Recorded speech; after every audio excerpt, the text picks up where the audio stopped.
प्यारे दोस्तों, आज की इस वीडियो में हम बात करेंगे सदाम हुसैन के उन खुफिया बंकर्स की जो बरसों तक दुनिया की नजरों से ओझल रहे और जब खोले गए तो इनके अंदर के मनाजिर ने हर किसी को हिलाकर रख दिया। ये सिर्फ दीवारों और कंक्रीट का ढांचा नहीं था, बल्कि एक ऐसी दुनिया थी जो सदाम की सोच, उसके खौफ और उसके गरूर की मुकम्मल अक्कासी करती थी। मगर सवाल ये है कि आखिर सदाम ने ये बंकर्स क्यों बनाए थे? क्या वो सिर्फ अपनी जान बचाने के लिए थे या इनके अंदर कोई ऐसे राज छुपे थे जो पूरी दुनिया को चौंका सकते हैं? तो मुआज़िज़ दोस्तों, सबसे पहले बात करते हैं सदाम हुसैन की उस हुक्मरानी की जिसकी बुनियाद ही खौफ और दहशत पर रखी गई थी। इराक की सरजमीन उसके दौर में एक ऐसे कैदखाने की मानंद बन गई जहां हर आवाज दबाई जाती थी और हर मुखालिफ को खामोश कर दिया जाता था। सदाम ने अपनी कुर्सी मजबूत करने के लिए अपने करीबी साथियों तक पर भरोसा नहीं किया। उसने खुफिया इदारों, फौज और बास पार्टी के अंदर अपने वफादार बिठा दिए ताकि कोई भी इसके खिलाफ ना उठ सके। उसके सामने जो भी खड़ा हुआ या तो जेल की सलाखों के पीछे पहुंच गया या हमेशा के लिए खत्म कर दिया गया। ये खौफ सदाम के जहन में ऐसे बैठ गया था कि वो खुद को भी गैर महफूज समझता था। उसने इराक की तारीख देखी थी जहां हर हुक्मरान का अंजाम या तो कत्ल होता या फिर जिल्लत के साथ जिलावतनी। यही वजह है कि सदाम ने अपनी हिफाजत के लिए जमीन के नीचे पनागाहों का सोचा। उसके नजदीक लोगों की वफादारी महज वक्ती थी, लेकिन कंक्रीट की दीवारें और स्टील के दरवाजे हमेशा उसकी जान बचा सकते थे। और यही वो सोच थी जिसने सदाम हुसैन को दुनिया के सबसे बड़े और खतरनाक खुफिया बंकर्स की तामीर पर मजबूर कर दिया। नाज़रीन, इन बंकर्स की तामीर आम इंजीनियर्स का काम नहीं था। ये मंसूबे फौजी तर्ज के थे जिनमें मोटे कंक्रीट, स्टील के दरवाजे और जदीद वेंटिलेशन सिस्टम शामिल थे। 1991 की खलीजी जंग के बाद जब अमेरिका और इत्तेहादी अफवाज ने इराक पर बम बरसाए और सरकारी इमारतें चंद दिनों में मिट्टी का ढेर बन गई, सदाम का खौफ और बढ़ गया। उसने मजीद दर्जनों नए बंकर्स की तामीर का हुक्म दिया। रिपोर्ट्स के मुताबिक 90 की दहाई तक इराक में 80 से जायद ऐसे मोहल्लात बन चुके थे जिनके नीचे खुफिया पनागाहें मौजूद थी। ये सिर्फ जिंदा रहने की जगह नहीं थी, बल्कि सदाम के मुखालफिन के लिए एक वाज़ेह पैगाम भी था कि चाहे बगदाद के ऊपर कुछ भी हो जाए, उसकी हुकूमत जमीन के नीचे जिंदा रहेगी। अवाम भूख और गुर्बत में डूब रहे थे, मगर सदाम के लिए सबसे अहम अपनी हिफाजत थी। यही वजह थी कि वो अपने मोहल्लों के नीचे एक ऐसी दुनिया तामीर करता जा रहा था जो जमीन के ऊपर के इराक से बिल्कुल मुख्तलिफ थी। सन 2003 में अमेरिका और इसके इत्तेहादियों ने इराक पर हमला कर दिया। रात के अंधेरे में आसमान मिसाइलों और बमबारी से रोशन हो गया। अमेरिकी क्रूज मिसाइल और बम बराह रास्त सरकारी इमारतों, फौजी मराकज और वजारतों पर गिराए गए।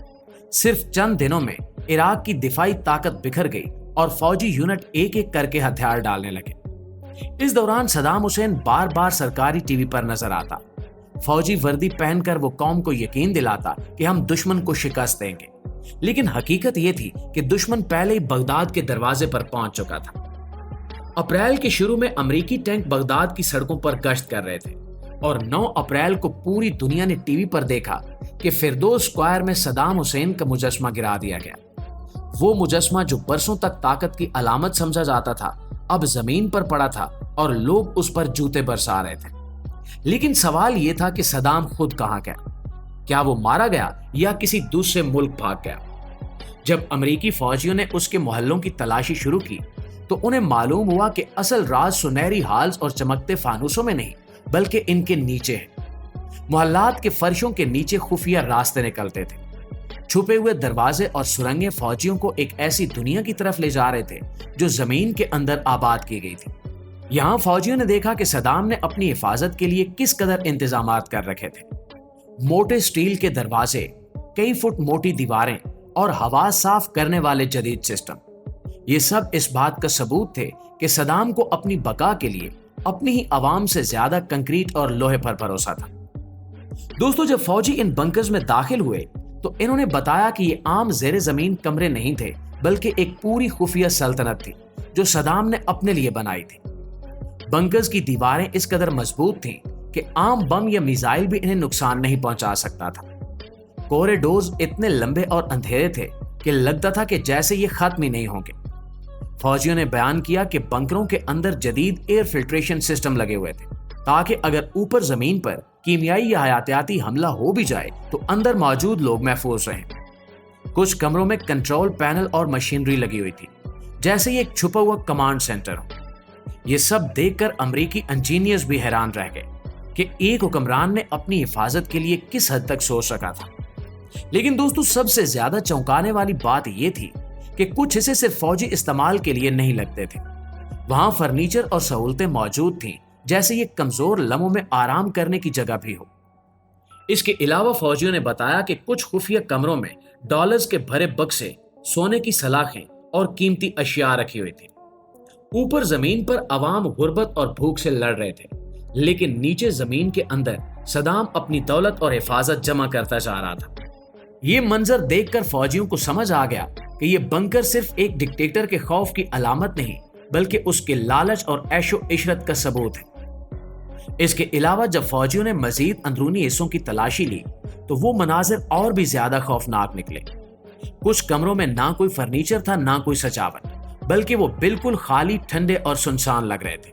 ان کمروں میں لوہے کی سلاخیں اور تالے لگے دیکھ کر یہ اندازہ ہوا کہ یہ عام کمرے نہیں بلکہ خفیہ قید خانے تھے۔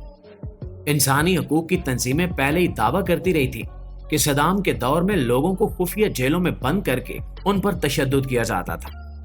اب ان بنکرز کو دیکھ کر یہ خدشہ اور بھی بڑھ گیا کہ شاید ان تاریک کمروں میں وہ سب کچھ ہوتا رہا ہو جو دنیا کی آنکھوں سے چھپا دیا جاتا تھا۔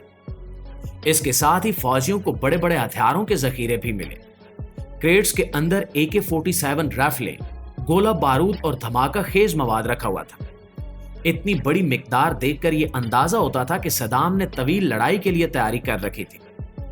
وہاں مہنگے سگار، درآمد شدہ شراب اور قیمتی ادویات بھی رکھی ہوئی تھی۔ یہ سب چیزیں اس وقت چھپائی گئی تھی جب عام عراقی عوام کو کھانے کے لیے، روٹی اور علاج کے لیے دوا تک میسر نہیں تھے۔ یہ منظر ایک کڑوی حقیقت کو ظاہر کرتا تھا کہ اوپر زمین پر عوام غربت اور بھوک میں پس رہے تھے، مگر زمین کے نیچے صدام اپنی دولت، اسلحے اور شاہانہ عیش و آرام محفوظ کر کے بیٹھا تھا۔ یہ بنکر اس کی سوچ کی عکاسی کرتے تھے کہ اگر دنیا ٹوٹ بھی جائے تو وہ اپنی سلطنت زمین کے اندر زندہ رکھ سکے گا۔ ناظرین، اس کے بعد دسمبر 2003 میں امریکی فوج نے ایک خفیہ آپریشن شروع کیا جسے آپریشن ریڈ ڈان کہا گیا۔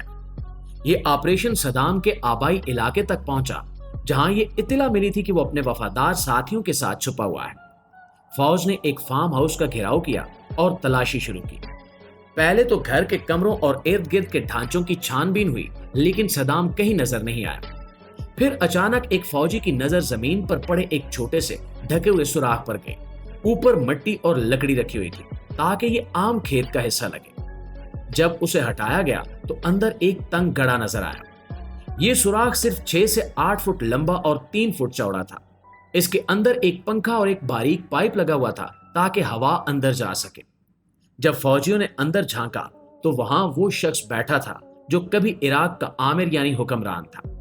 فوجیوں نے بتایا کہ صدام کے ہاتھ میں ایک پستول اور ایک کلاشن کوف رکھی ہوئی تھی، لیکن اس نے کوئی مزاحمت نہیں کی۔ جیسے ہی اوپر سے فوجیوں نے آواز دی، اس نے کہا کہ میں صدام حسین ہوں، عراق کا صدر ہوں اور میں بات کرنا چاہتا ہوں، اور یوں صدام حسین کا سفر ختم ہو گیا۔